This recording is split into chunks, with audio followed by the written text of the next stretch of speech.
श्री वल्लभाधीश की जय।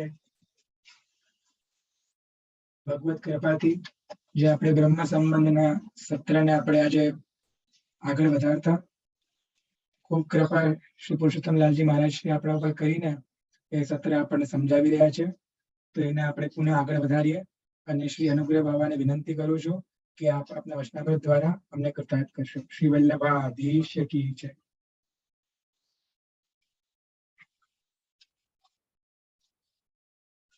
नमामि द्वारिकाधीशम्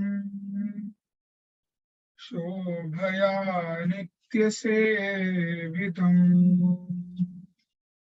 शङ्खचक्रादिसंयुक्तम्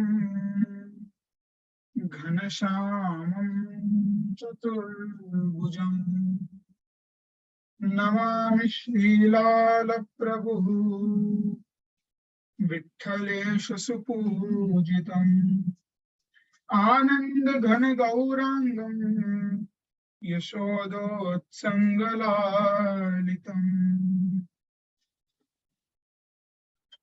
विराजमान परम श्रद्धेय पूज्य पितृचरण एवं आप सब अहींया पधारेला वल्लभना भाग्यवान प्रिय वैष्णवजनो, આજે આપણે ગત બે સત્રથી જે પૂજ્ય પિતૃચરણ આપ સૌને બ્રહ્મ સંબંધના વિષય ઉપર સમજાવી રહ્યા છે, તો આજે આપણે થોડુંક હજી એના બારેમાં થોડુંક સમજવાનો પ્રયત્ન કરીએ કે બ્રહ્મ સંબંધ શું છે, કે આપણે પુષ્ટિ ભક્તિ માર્ગમાં બ્રહ્મ સંબંધનું તાત્પર્ય કે બ્રહ્મ સંબંધ એ આપણા પુષ્ટિ માર્ગનું બેઝ શું કામ છે।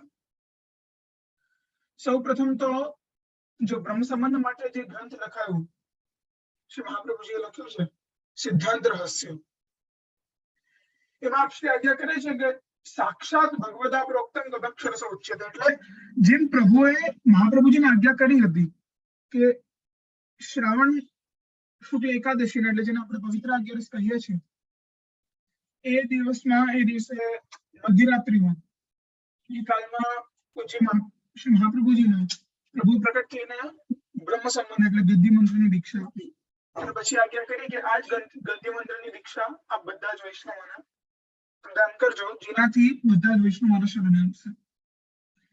તો એ બ્રહ્મ સંબંધની દીક્ષા એ આપણે પુષ્ટિ માર્ગમાં એક આપણું એડમિશન છે કે આપણે આજથી પુષ્ટિ ભક્ત થયા કે પુષ્ટિ સેવક એટલે પ્રભુના એક પુષ્ટિ માર્ગમાં આપણી એન્ટ્રી થઈ છે।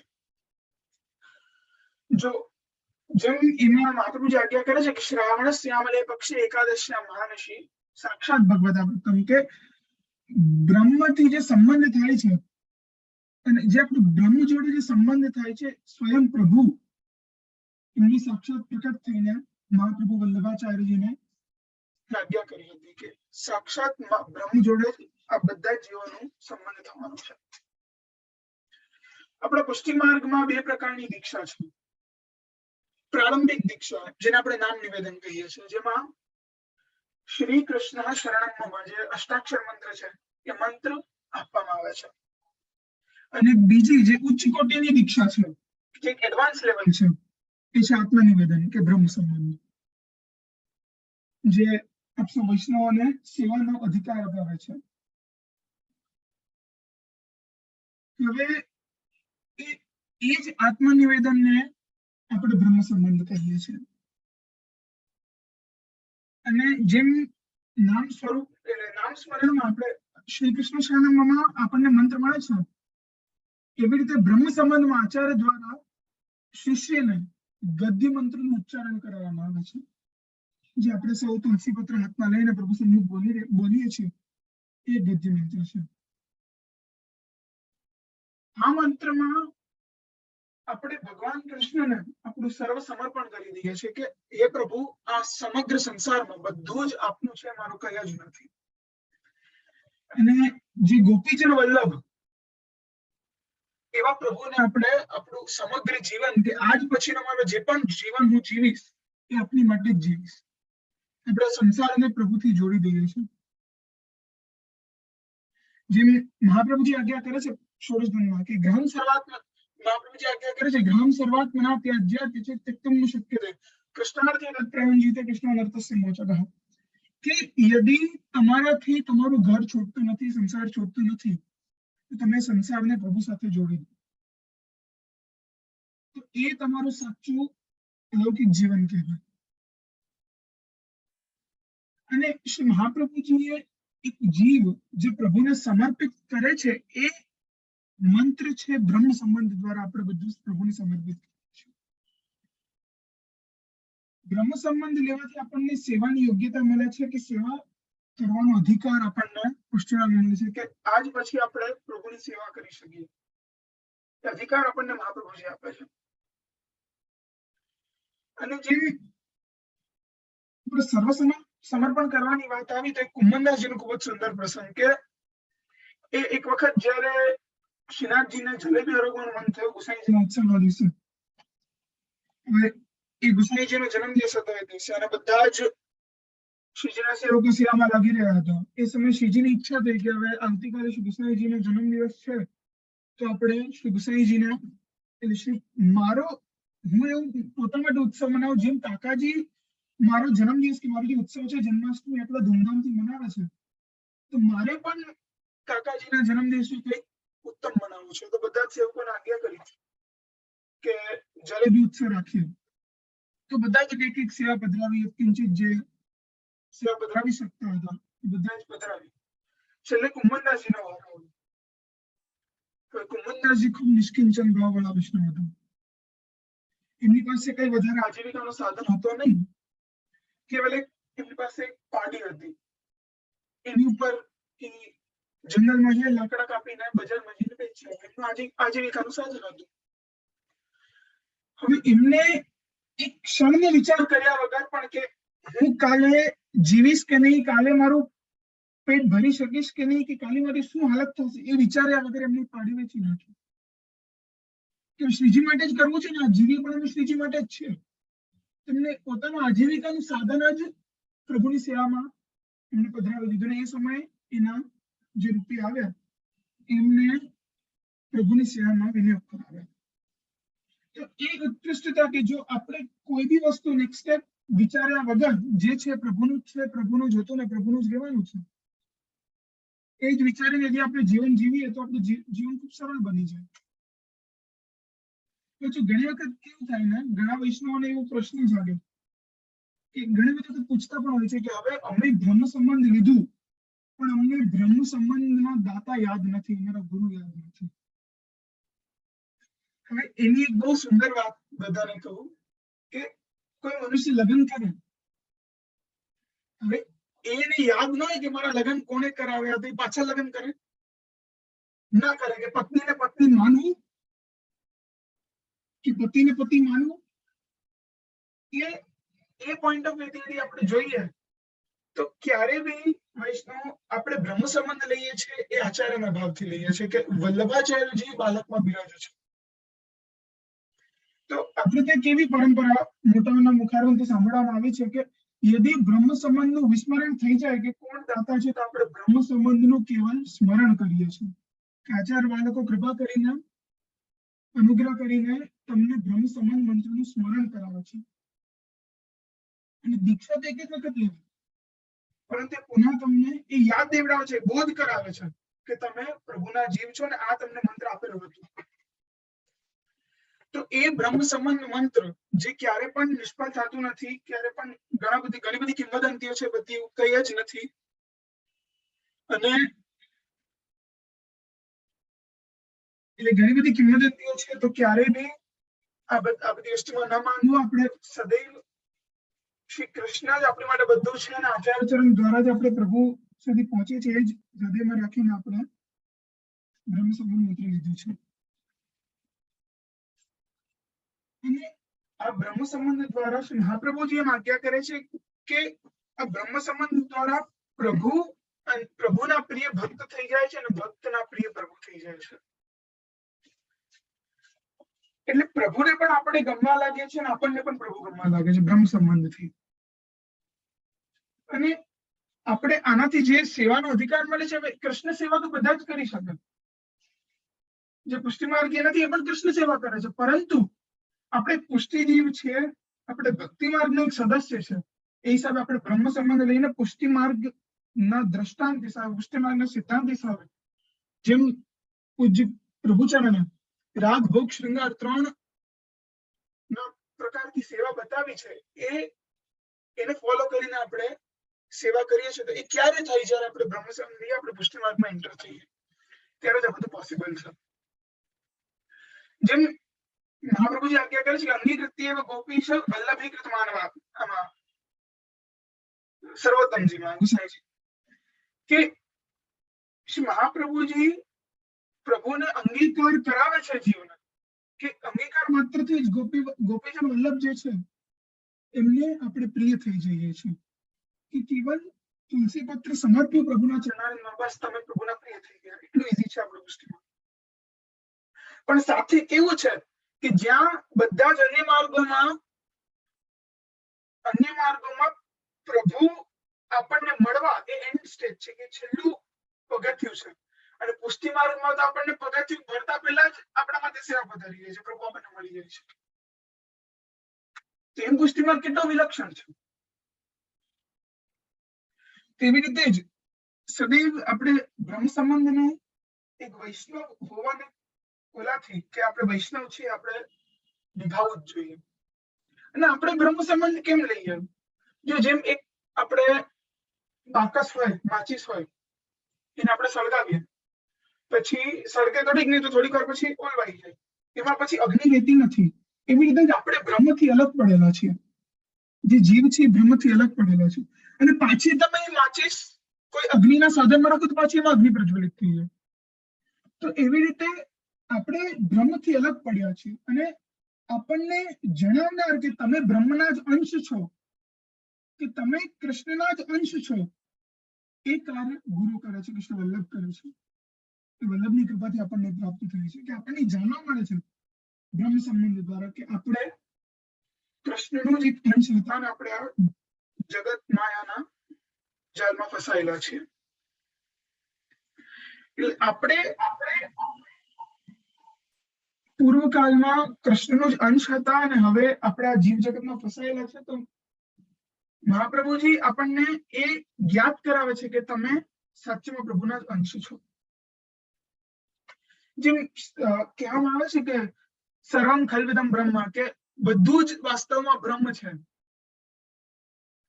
એટલે આ જેટલું પણ જગત છે, જળ ચેતન, એ બધું જ બ્રહ્મથી જ બનેલું છે.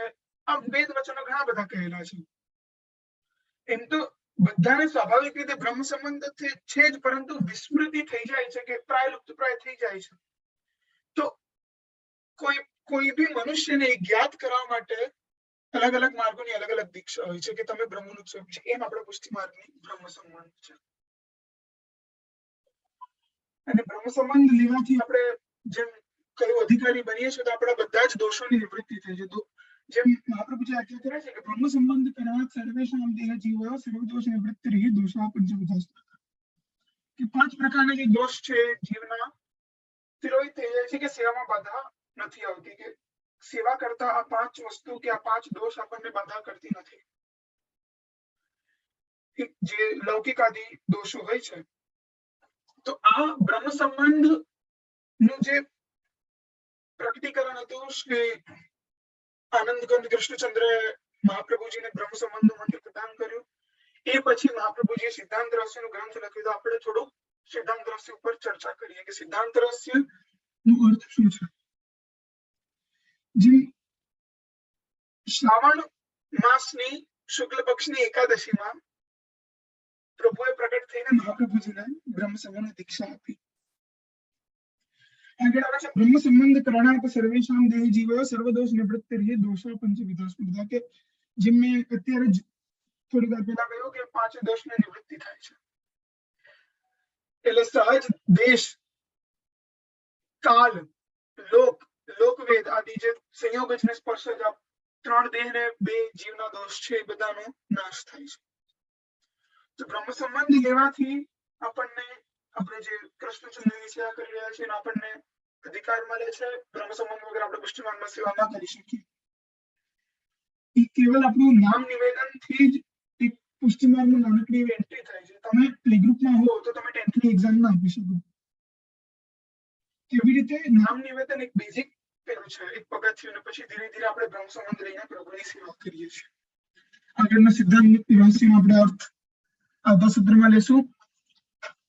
હવે વિશેષને કહેતા પ્રભુને જ વિનંતી કરીએ કે સદૈવ બ્રહ્મ સંબંધને આપણે વૈષ્ણવ છીએ તે આપણે દ્રઢતાથી નિભાવીએ અને સદૈવ પ્રભુના ચરણોમાં આપણી રતિમતી ગતિ ત્રણેય સ્થિત રહે. એટલું જ કહીને મારી વાણીને વિરામ આપું. હવે હું પૂજ્ય પિતૃચરણને વિનંતી કરીશ કે આપ શ્રી અહીંયા પધારીને આપશો અને પોતાના વચનામૃત દ્વારા લાભાન્વિત કરશે. શ્રી વલ્લભાધીશ કી જય.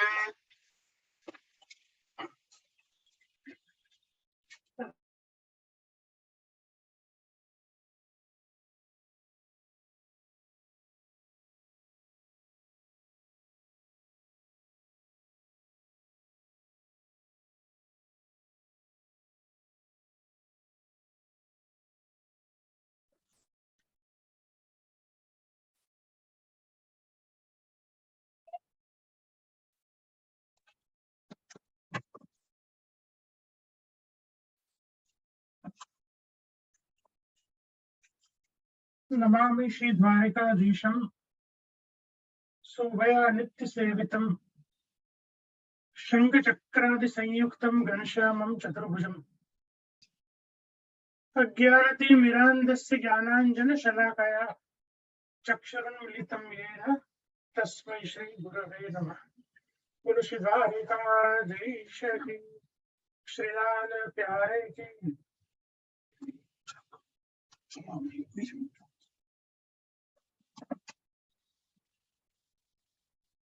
अत्र उपस्थित वैष्णवजनो, છેલ્લા 2 સત્રથી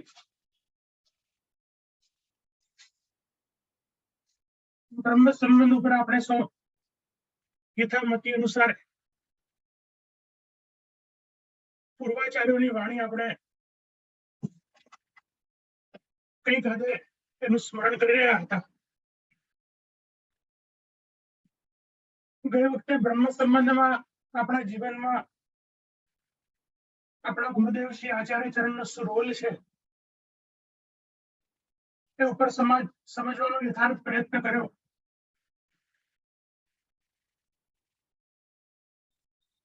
હમણાં જ મારા પૂર્વવક્તા અનુગ્રહ કુમારજી ખૂબ જ સુંદર બ્રહ્મ સંબંધ ઉપર વાત કરી કે બ્રહ્મ સંબંધનું ફલ કે જીવને પ્રભુમાં અને પ્રભુને જીવમાં સહજતાથી પ્રીતિ થઈ જાય એ એનું સહજ ફલ છે.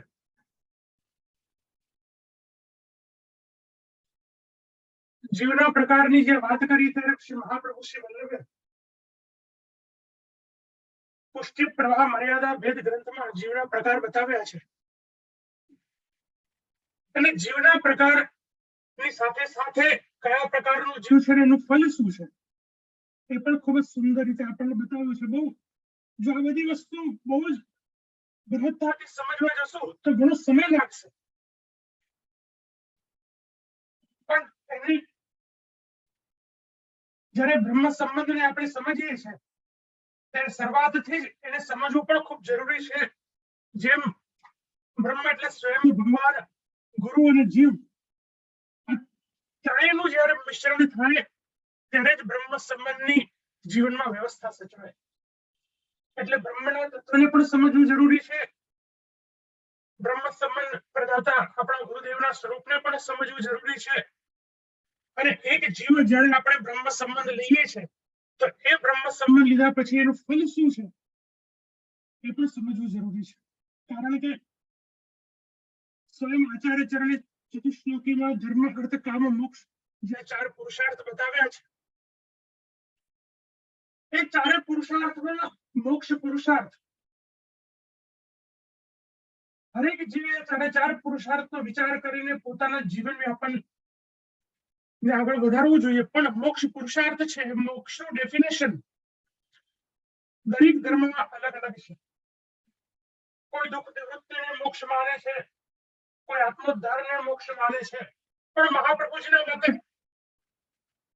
આ દેહમાં સહજતામાં પ્રભુ જ્યારે આપણને મળી જાય જ્યારે આપણને તરુણવત્તની પ્રાપ્તિ થઈ અને સહજતામાં પ્રભુ પ્રત્યે પ્રીતિ જાગે અને સ્વરૂપાનંદની પ્રાપ્તિ થઈ જાય ત્યારે સમજી લો કે આપણો મોક્ષ કે આપણો ઉદ્ધાર સહજતામાં થઈ ગયો. અને એટલા માટે જ એક જીવ તરીકે આપણે મોક્ષની પણ આપણે એના પર વિચાર કરવો જોઈએ અને એટલા માટે જ બ્રહ્મ સમાન તત્વને સમજવું ખૂબ જરૂરી છે. આજે જે સહજતામાં જે સરળતામાં કે ભાઈ બ્રહ્મ સંબંધની વ્યાખ્યા આપણે કરી નાખીએ છીએ, જે સહજતામાં બ્રહ્મ સંબંધને બોલી અને ભાઈ મારી કામવાળી છે નાતું પાણી નથી પીતી એટલે બ્રહ્મ સંબંધ લેવડાવી લો ને શું ફરક પડે છે, ભલે 2 દિવસ પછી નોકરી છોડીને થઈ જાય, એના પછી એનો કોઈ મિનિંગ રહેતો નથી. એટલે કહેવાનું છે કે બ્રહ્મ સંબંધની જે ગરિમા છે એ ગરિમાને આપણે સૌએ અમે બધાએ સાથે મળીને એ બ્રહ્મ સંબંધની ગરિમાને આપણે બધાએ સ્વીકારવું પડશે કે બહુ ડાઉન લેવલ સુધી લઈ ગયા છે. અને એટલા માટે જ જ્યારે બ્રહ્મ સંબંધ આપણે નામ બોલીએ છીએ ત્યારે એક પ્રકારનો રોમાંચ આપણા જીવનમાં એટલા માટે થવો જોઈએ કે જે મહાપ્રભુજીએ વિચાર કર્યો સતત શ્રાવણ સુદ ત્રીજના દિવસે શ્રી યમુનાજી આપણે ઠગરાની ઘાટ ઉપર યમુનાજીના દર્શન કરી યમુનાષ્ટકની રચના કરી, શ્રાવણ સુદ ચોથ થી દસમ સુધી શ્રીમદ ભાગવતજીનું ત્યાં પારાયણ કર્યું અને સતત એ જ ચિંતન કર્યું 7 દિવસ સુધી ભાગવતજીનું પારાયણ કરતા કરતા કે જીવ અને બ્રહ્મ વચ્ચેનો જે મારે મિલાપ કરવો છે, જે ભેદ હટાવવો છે, હું કેમ કરી શકીશ? મારું સામર્થ્ય તો નથી. સ્વયં આચાર્યજીને આજ્ઞા કરી છે કે મારું સામર્થ્ય નથી, પ્રભુએ જે મને આજ્ઞા કરી છે ગોલોકમાં કે જીવને તમે મારા શરણમાં સોંપો, આ કાર્ય કઈ રીતના પૂરું કરી. 7 દિવસ સુધી શ્રી મહાપ્રભુજી આના પર ચિંતન કર્યું છે અને છેવટે એમના શ્રી આચાર્ય ચરણના તાપને જાણી સ્વયં પ્રભુ ત્યાં પ્રગટ થઈ અને સ્વયં પોતાના મુખારવિંદમાંથી ગદ્ય મંત્ર પ્રદાન કર્યો છે. ત્યારે જઈને આપણે પુષ્ટિમાર્ગીય વૈષ્ણવ બન્યા છે. આ બ્રહ્મ સંબંધની જે ઉત્પત્તિ છે કોઈ એમને નથી થઈ. 7 દિવસ સુધી શ્રી મહાપ્રભુજીએ ભાગવતજીનું પારાયણ કરતા કરતા સતત હૃદયમાં તાપને ધારણ કર્યો છે કે આ જીવ છે, જીવને જો પ્રભુ સાથે મિલન જે કાર્ય માટે મને અહીંયા સ્વયં પ્રભુએ મોકલ્યા છે એ કાર્ય જ્યારે મારે કરવું તો કેમ થઈ શકશે? એ સતત તાપને શ્રી આચાર્ય ચરણે 7 દિવસ સુધી હૃદયમાં ધારણ કર્યો છે અને ત્યારે પ્રભુએ પ્રગટ થઈ બ્રહ્મ સંબંધનો મંત્ર અમને ગદ્ય મંત્ર પ્રદાન કર્યો છે.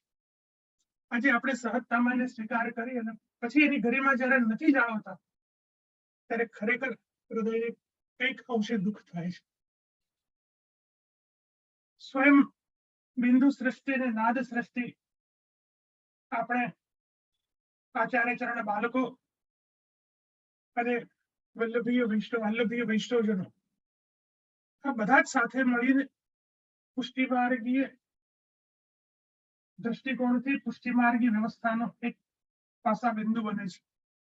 અને એટલા માટે જ તમારી દરેક લોકોની ફરજ છે, દરેક વૈષ્ણવનો દરેક આચાર્યનું કર્તવ્ય છે કે બ્રહ્મ સંબંધની જે ગરિમા છે, એની જે વ્યવસ્થા છે એને સાચવી અને પછી આપણે આપણા જીવનને વૈષ્ણવી જીવનને આગળ વધારવું જોઈએ. શ્રી આચાર્ય ચરણે પુષ્ટિ પ્રવાહ મર્યાદા વેદ ગ્રંથમાં જીવોના પ્રકારનું વર્ણન કર્યું છે. મૂળ તો 2 પ્રકારની સૃષ્ટિ છે, દૈવી અને આસુરી. બહુ આપણે શોર્ટમાં જઈએ છીએ, બાકી આનો તો ગજબનો વિસ્તાર થઈ શકે. આનો તો કોઈ માપદંડ જ નથી. શ્રી આચાર્ય ચરણની વાણી એવી છે કે આનો જો વિસ્તાર કરવા બેસીએ તો સ્વયં સ્વતંત્ર ગ્રંથો છે બધા, એક ગ્રંથ ઉપર આપણે અલગ અલગથી વક્તવ્ય લેવું પડે. તો બ્રહ્મ સંબંધના અનુરૂપ ખાલી હું બોલી રહ્યો છું. દૈવી અને આસુરી 2 પ્રકારના જીવો છે. દૈવી જીવોમાંથી પુષ્ટિમાર્ગીય જીવોનું વર્ણન થયું છે, મર્યાદા માર્ગીઓનું, અને આસુરીમાંથી પ્રવાહ માર્ગીય જીવોનું ઉત્પત્તિ થઈ છે. અને એના પાછા અનેક શુદ્ધ પુષ્ટિ, મર્યાદા પુષ્ટિ, પ્રવાહી પુષ્ટિ, અનેક પ્રકારના પાછા ભેદો એમાંથી નીકળતા જાય છે. પણ અહીંયા આપણે શુદ્ધ પુષ્ટિની વાત કરવી છે, કારણ કે બ્રહ્મ સંબંધ ત્યારે જ પ્રાપ્ત થાય કે શુદ્ધ પુષ્ટિનો જીવ હોય. અત્યારના જે હાલમાં આપણે સૌ છીએ, અત્યારે જે પ્રમાણે આપણે આપણું જીવન જીવી રહ્યા છે તેમ કહી શકાય કે મર્યાદા મિશ્રિત પુષ્ટિ હોઈ શકે અથવા પ્રવાહ મિશ્રિત પુષ્ટિ હોઈ શકે. કારણ કે શુદ્ધ પુષ્ટિનો જો આપણે વિચાર કરીએ તો માત્ર ગોપીજન એ જ શુદ્ધ પુષ્ટિ ભક્તિ માર્ગના સ્વયં ગુરુ પણ છે, શિષ્ય પણ છે. અને એટલા માટે જ જ્યારે આપણે બ્રહ્મ સંબંધની વાત કરીએ છીએ ત્યારે એ બ્રહ્મ સાથેનો સીધો સંબંધ કેવલ આચાર્ય ચરણ જ આપણને કરાવી શકે. કારણ કે સ્વયં ગોલોકમાં જ્યારે પ્રભુને આ ભૂતલ ઉપર પધારવાની ઈચ્છા થઈ ત્યારે સ્વયં શ્રી આચાર્ય ચરણને આજ્ઞા કરી કે ભૂતલ ઉપર મારી લીલા પ્રગટ તો હું કરું છું, પણ અહીંથી જે વિખૂટા પડેલા જીવો જે ત્યાં છે એને પુનઃ પ્રાપ્ત કરાવવા માટે આપ ભૂતલ ઉપર પધારો અને એ પ્રકારના જીવોને મારા શરણમાં સોંપવાનું કાર્ય કરો. આ કેવલ અહીંની વ્યવસ્થા નથી, આ નિકુંજ લીલાથી ચાલતી આવેલી વ્યવસ્થા છે. નિકુંજ લીલાથી ચાલતી આવેલી આ પ્રભુની અદ્ભુત અલૌકિક લીલા છે.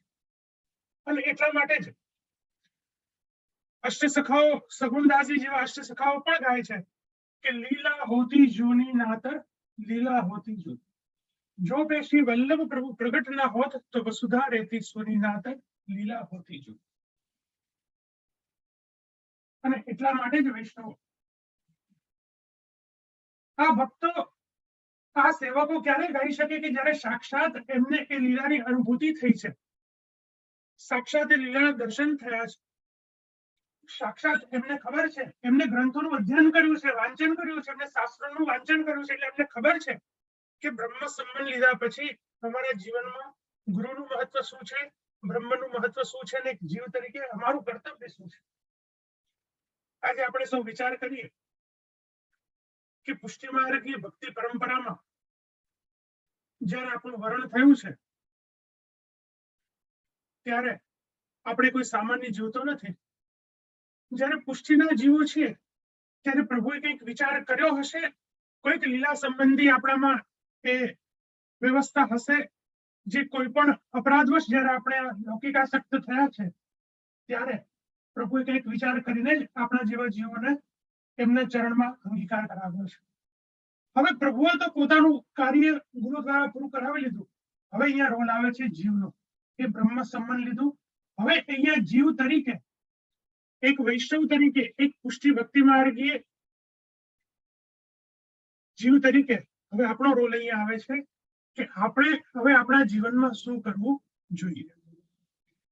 પ્રભુએ શ્રી ગુરુદેવ દ્વારા બ્રહ્મ સંબંધ મંત્ર આપણને પ્રદાન કરી અને આપણું વર્ણ સ્વયં પ્રભુએ કરી લીધું. પણ હવે પછી એક વૈષ્ણવ તરીકે, એક જીવ તરીકે આપણો શું રોલ છે એના પર પણ આપણે સ્વયં ચિંતન કરવું ખૂબ જ આવશ્યક છે. અને એટલા જ માટે જ્યારે હરિરાય મહાપ્રભુ ચરણ જેવા સમર્થ આચાર્યનું આપણે અવલંબન લઈએ ત્યારે વૈષ્ણવ તરીકે આપણામાં શું કેટેગરી હોવી જોઈએ, આપણું શું કર્તવ્ય હોવું જોઈએ, આપણા શું શું લક્ષણ હોવા જોઈએ, તે શિક્ષાપત્રમાંથી આપણને સહજતામાં પ્રાપ્ત થઈ શકે છે. અનેક પ્રકારના જીવના લક્ષણો શ્રી હરિરાય પ્રભુ ચરણે બતાવ્યા છે કે તમે વૈષ્ણવ છો તો તમારામાં આ કરવાની વ્યવસ્થા હોવી જોઈએ, તમે જો વૈષ્ણવ છો તો તમારે જીવનમાં કામ કરવું જોઈએ. એમ અનેક પ્રકારના લક્ષણો જીવના એક વૈષ્ણવના શ્રી હરિરાય પ્રભુ ચરણે શિક્ષાપત્રમાં આપણને બતાવ્યા છે. વાત એટલી જ છે કે હવે આપણે ત્રીજો રસ્તો ગોત્યો છે છટકવાનો.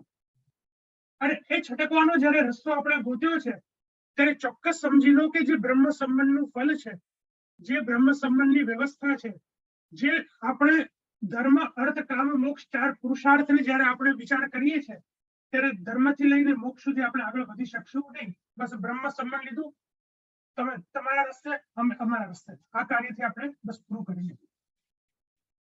અને જો શ્રી આચાર્ય ચરણની વાણી દ્વારા જ્યારે આપણે એ રીતના જીવવાનો પ્રયત્ન કરીએ છીએ, જ્યારે એ રીતનું આપણે જીવન જીવવાની વ્યવસ્થા બનાવીએ છીએ ત્યારે ચોક્કસ શ્રી મહાપ્રભુજી આજ્ઞા કરે છે કે ભગવાન અપી પુષ્ટિસ્તા ન કરીષ્યતિ લૌકિક કિંચ ગતિમ. આ ભગવાન છે એ વૈષ્ણવ માટે જ છે, એ પોતાના સેવકો માટે જ છે, એ પોતાના આત્મીયજનો માટે જ છે. ક્યારે પણ તમારી લૌકિક ગતિ થવા દેશે નહીં. આ વિશ્વાસ સાથે શ્રી મહાપ્રભુ આજ્ઞા કરે છે કે ભગવાન અપી પુષ્ટિસ્તા ન કરીષ્યતિ લૌકિક કિંચ ગતિમ. પણ શરત એટલી છે કે કોની માટે?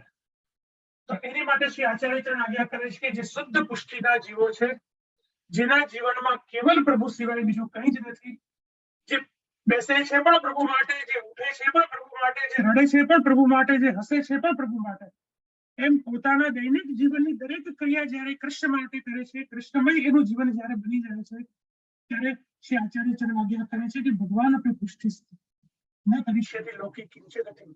ગમે એવી કપરી પરિસ્થિતિમાં પણ તે તમારો હાથ પકડીને ભવસાગરમાંથી તમને તારે છે. વૈષ્ણવો એ વિશ્વાસથી આપણે પુષ્ટિ માર્ગીય વૈષ્ણવ આપણા જીવનને વ્યતીત કરી છે. હા, શરત એટલી છે કે આપણું સમર્પણ શ્રી આચાર્ય ચરણે જ્યારે કરાવ્યું છે ત્યારે એ સમર્પણની ગરિમાને સમજીને સમર્પણ આપણું એવું હોવું ખૂબ જ આવશ્યક છે. સમર્પણ કેવલ બોલવાથી નથી થતું, એ સમર્પણનું જીવન આપણે જીવીને અને આપણા વૈષ્ણવી જીવનને આપણે ઉજળું કરવાનું છે. અને એટલા જ માટે જ્યારે બ્રહ્મ સંબંધના ટોપિકને લીધો છે ત્યારે બહુ આ ટોપિક એટલો ગહન છે. હજી જેમ જેમ આપણે આગળ વધશું ત્યારે આના એક એક મહત્વને જ્યારે આપણે એક એક પાસા ખોલશું ત્યારે ખબર પડશે કે આપણે બ્રહ્મ સંબંધને શું સમજતા હતા અને બ્રહ્મ સંબંધ છે શું. મહાપ્રભુ શ્રી વલ્લભાચાર્ય ચરણ પુષ્ટિ પ્રવાહ મર્યાદા વેદ નામના ગ્રંથમાં પુષ્ટિ મર્યાદા અને પ્રવાહી આ ત્રણ પ્રકારના જીવોની આજ્ઞા કરે છે. સાથે સાથે એનું શું ફલ છે એની પણ શ્રી મહાપ્રભુજી આજ્ઞા કરે છે.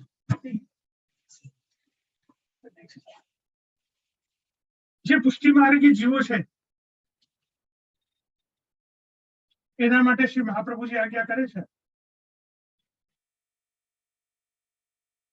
કે વિશેષ કૃપાયુક્ત આ દૈવી જીવ છે. જેમ બે વખત આપણે સમજાય છે કે ભાગવતજીમાં પ્રભુની કૃપા બે પ્રકારે સમજાવી છે કે પ્રભુની કૃપા અને પ્રભુની વિશેષ કૃપા. એમ આ પુષ્ટિ માર્ગીય જીવ છે તે પ્રભુની વિશેષ કૃપાયુક્ત આ દૈવી જીવ છે. કાયને પુષ્ટિમ શ્રેષ્ઠવાન. હવે એ પુષ્ટિ માર્ગીય જીવો છે, એ પુષ્ટિ માર્ગીય જીવને કોઈ જો પૂછે વાસ્તવિક તમે તમારા જીવનમાં શું પામવું છે, તમારા જીવનનું અહેમ શું છે, કે તમારા જીવનમાં તમારે શું ફલ જોઈએ છે, તો એમના મુખમાંથી એક જ વસ્તુ નીકળશે કે અમારે જો કંઈ પ્રાપ્ત કરવું હોય તો કેવલ ને કેવલ માત્ર પ્રભુ છે, પ્રભુનો ભજનાનંદ છે, પ્રભુની સેવા છે. આ પુષ્ટિ માર્ગીય જીવાત્માનું ફલ છે. પ્રભુ હવે ધારો કે પ્રભુ આપણી સમક્ષ પ્રગટ થાય અને કે તમારે શું જોઈએ છે, તો આપણે શું માંગીએ? વિચાર કરો કે આપણી જેવી મતિ હોય એ જ આપણે માંગવાના છે. આપણને લૌકિક સુખ જોતું હોય તો લૌકિક વસ્તુ માંગશું, પારિવારિક સુખ જોતું હોય તો પરિવારને માંગશું. પણ પુષ્ટિ માર્ગી જીવોના જીવનમાં જો પ્રભુ પ્રગટ થઈને કે તમારે શું જોઈએ છે તો એમના મુખમાંથી કેવલ એક જ વસ્તુ નીકળે કે પ્રભુ અમને જો કંઈક દેવું હોય તો આપ જ સ્વયં અમારા હૃદયમાં બિરાજો અને અમને આપની કૃપાનું દાન કરો. આ પુષ્ટિ માર્ગીય જીવોનું ફલ છે.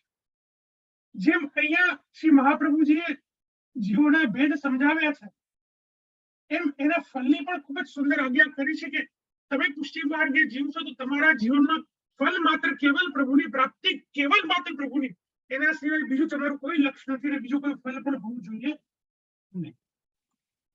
પછી આવે છે મર્યાદા માર્ગી જીવ, એ પણ દેવી જીવ છે. વચસા વેદ માર્ગમ, જે પ્રભુની વાણી દ્વારા પ્રગટ થયા છે અને એમને કોઈ એમ કે ભાઈ તમારે શું જોઈએ છે તો એમને મોક્ષની પ્રાપ્તિ એટલે કે બ્રહ્માનંદની પ્રાપ્તિ જોઈએ છે. અને ત્રીજા પ્રવાહી જીવ જેને આસુરી જીવ કહીએ છીએ, એ આસુરી જીવ જેને આપણે અત્યારના સમયમાં એમ કહીએ છીએ કે વિષયાસક્ત રહેવા વાળા છે, જેને કેવલ વિષયો સંસારના વિષયોમાં જ આનંદ મળે છે અને એમનું ફલ છે લૌકિક ભોગ અને લૌકિક ફળની આકાંક્ષા. વૈષ્ણવ આમ ત્રણ પ્રકારના જીવોના ભેદ મહાપ્રભુ શ્રી વલ્લભે આપણને પુષ્ટિ પ્રવાહ મર્યાદા ભેદ ગ્રંથમાં, આ તો બહુ બેઝિક તમને વાત કરી લઉં છું, આપણને બતાવ્યા છે. પુષ્ટિ માર્ગીય જીવોનું ફલ પ્રભુની પ્રાપ્તિ છે, મર્યાદા માર્ગીય જીવોનું ફલ બ્રહ્માનંદની પ્રાપ્તિ છે અને પ્રવાહી માર્ગીયનું જીવનમાં ફલ લૌકિક ભોગની પ્રાપ્તિ છે. હવે વિચાર કરો,